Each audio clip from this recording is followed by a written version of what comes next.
Guys हुआ कुछ यूँ है कि आज मैं जा रहा हूँ खैरपुर मेरा जो यहाँ से तकरीबन 450 या 500 किलोमीटर दूर है। बट मेरा वहाँ पे जो काम है ना सिर्फ 10 मिनट का है। बस मेरे कुछ डॉक्यूमेंट्स हैं वो उठाने और वापस आना है। इसके लिए मैं तकरीबन 400 किलोमीटर दूर जा रहा हूँ। सुबह 6:15 बजे बस को पहुँचना था मेरे स्टॉप पे। मैं तो 6 बजे ही स्टॉप पे पहुँच चुका था, मगर बस 6:30 बजे पहुँची। चलते चलते यूं ही कोई मिल गया था, यूं ही कोई मिल गया था। सारे राह चलते चलते, सारे राह चलते चलते। मीरपुर खास से खैरपुर के रास्ते में कुछ छोटे और बड़े शहर आते हैं, जिसमें सांगाराम क्रॉस करके आपने देखा होगा, और ये नवाबशाह, और आगे जो शहर है वो मेंशन कर दूंगा मैं। वही थम के रह गई है, वही थम के रह गई है मेरी रात ढलते ढलते, मेरी रात। ये भी मैं खैरपुर उतर चुका हूँ, सो जा रहा हूँ अपने सेंटर। वहाँ पे थोड़ा काम है, फिर वापसी इंशाल्लाह। और खैरपुर सिटी तो हम घूम नहीं सकते क्योंकि काम इतना है नहीं अंदर। ढलते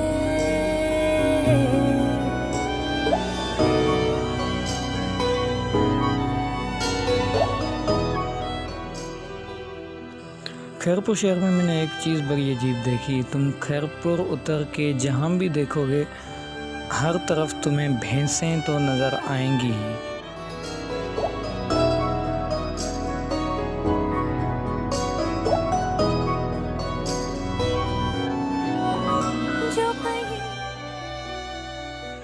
खैरपुर उतरते ही मुझे एक बहुत ही बड़ी गाड़ी ने उठाया, जो बगैर विंडो के थी और उसमें ऑटोमेटिक ओपन एसी भी फिट थी। ना मुझसे जो कहीं गई ना मुझसे। मगर थोड़ा आगे चलते उस रक्षा ड्राइवर के जज्बात बढ़ गए और उसने अपने रक्षा को हवाई जहाज समझ लिया। और फिर यूं हुआ।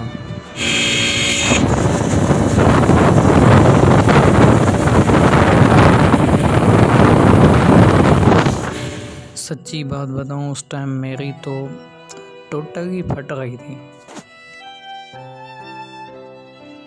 और कुछ आगे जाते ही उस हवाई जहाज आगे ने उस रक्षा आगे ने मुझे नीचे उतार दिया। और इतनी गर्मी में मुझे आगे का रास्ता पैदल ही जाना पड़ा।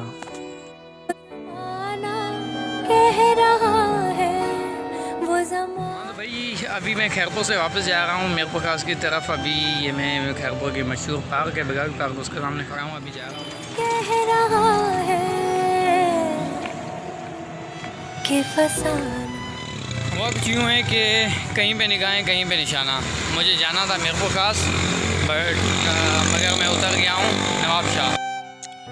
मुझे जाना तो मीरपुर खास था, मगर जब मैं नवाबशाह पहुँचा तो एक दोस्त से कांटेक्ट हुआ। उसने मुझे कहा कि एक रात उसके पास स्टे करूँ नवाबशाह में, फिर सुबह की बस से मैं मीरपुर खास जाऊँगा।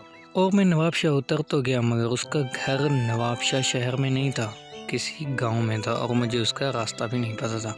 मगर उसके बताए हुए एड्रेस पे ये वो स्टॉप है जहाँ से वैन मिलती है उसके गाँव। कि फसाना बन गई है, कि फसाना बन गई।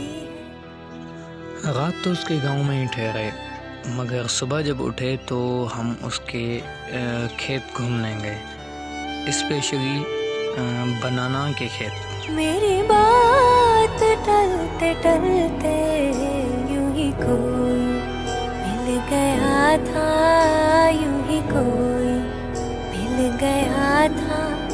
सारे राह चलते चलते, सारे राह चलते चलते,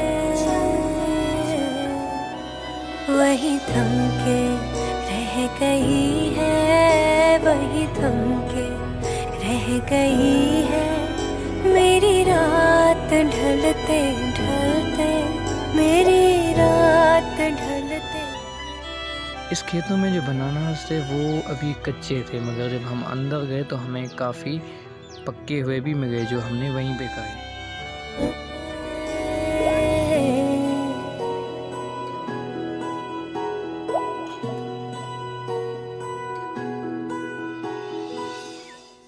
जब हम खेतों के अंदर गए तो हमने देखा कि कुछ मज़दूर थे जो उनके अंदर काम कर रहे थे। चलते चलते यूं ही कोई मिल गया था, यूं ही कोई मिल गया था, सरे राह चलते चलते, सरे राह चलते चलते। खेत घूमने के बाद आखिर हम थक गए, फिर हम वापस घर की तरफ आए और मुझे वापस मीरपुर भी जाना था, तो वापस घर आए और मैं मीरपुर की तरफ। यूं ही कोई मिल गया था, यूं ही कोई मिल गया। जब मैं सांगर पहुंचा तो सांगर में काफ़ी एहतजाज हो रहा था, पता नहीं किस चीज़ का था मगर था तो सही। सरे राह चलते चलते, सरे राह चलते चलते, वही थम के रह गई है, वही थम के रह गई है